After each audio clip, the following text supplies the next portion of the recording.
morning. Welcome to Planet in the Word, week 42. And this week I would like to spend a little bit of time talking about the times when translations can actually affect theology. And now there aren't very many of those in the Bible, but there is one that a certain sect of the church is really hyper-focused in on, and maybe we should be a little bit careful. So I would like to draw attention to the fact that there are times when we need to be really diligent about understanding what was actually written versus maybe how our Bibles translated something. So this week you're going to read one of those passages. Now this is a very popular passage within parts of the church, and it's the passage about the binding and the loosing. Anybody who's really involved in spiritual warfare, this is one of their key foundation components. For that, you've been given the authority to bind and loose. It's a key to the kingdom of heaven. I'm not disputing that. That is absolutely true.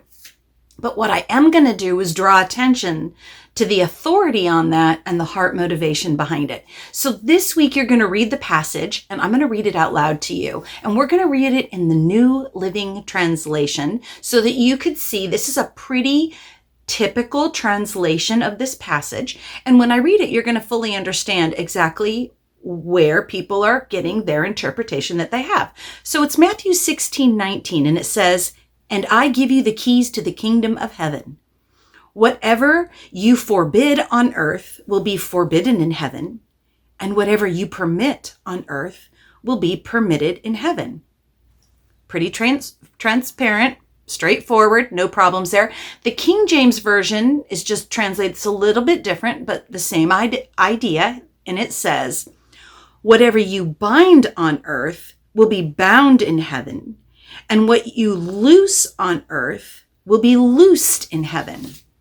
Now, this is something that a lot of the Christian church will, when they are doing spiritual warfare, will focus in on. They will bind things, they will loose things, and that is exactly one of the things that is being stated here that you have the authority to do. But actually, in the Greek, it's stated differently, and it changes it ever so slightly. If you go to the Young's literal translation or one of your interlinears, you're going to quickly find that the verbs that are being used there aren't necessarily verbiage grammatically that we're comfortable with in English. That's why it's been ever so slightly changed.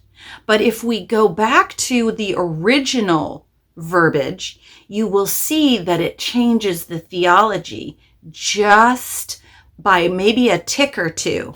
And those are the things we have to be careful of.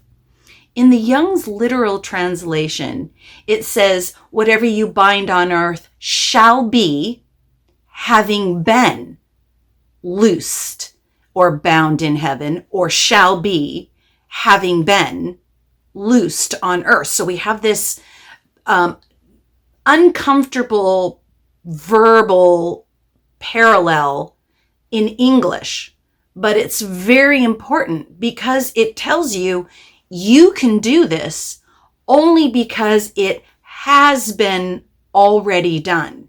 Whatever you bind on earth shall be, having been. Now that gives a different connotation and understanding.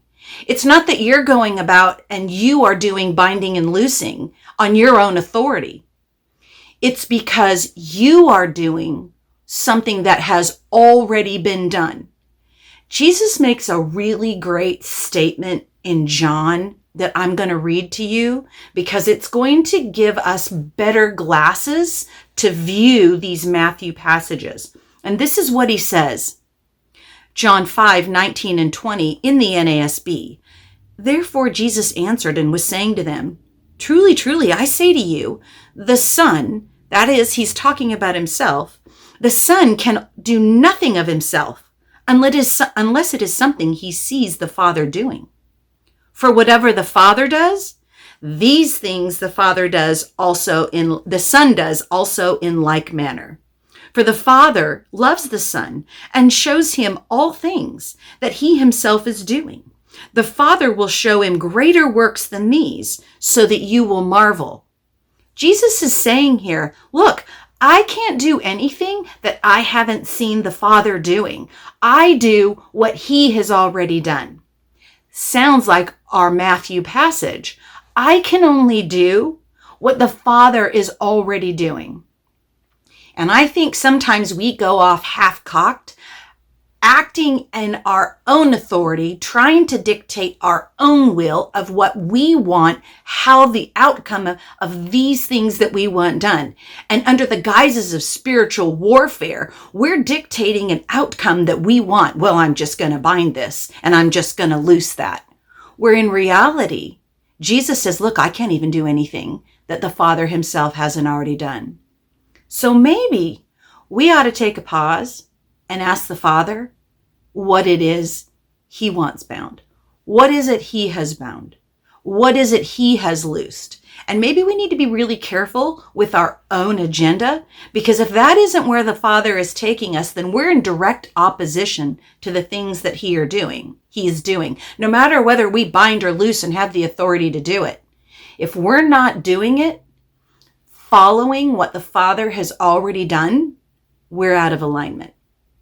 So, don't want to sound harsh. I just want to make you aware that we have to be very careful to make sure we're taking authority appropriately and in humility and under the guidance and regulation of what God is doing, and that we're not trying to do things in an authority position we have not been given. So I hope you find that interesting. I hope you enjoy your reading this week as you get to have more of the words of Jesus. Thanks for stopping by. Have a good one. Bye-bye.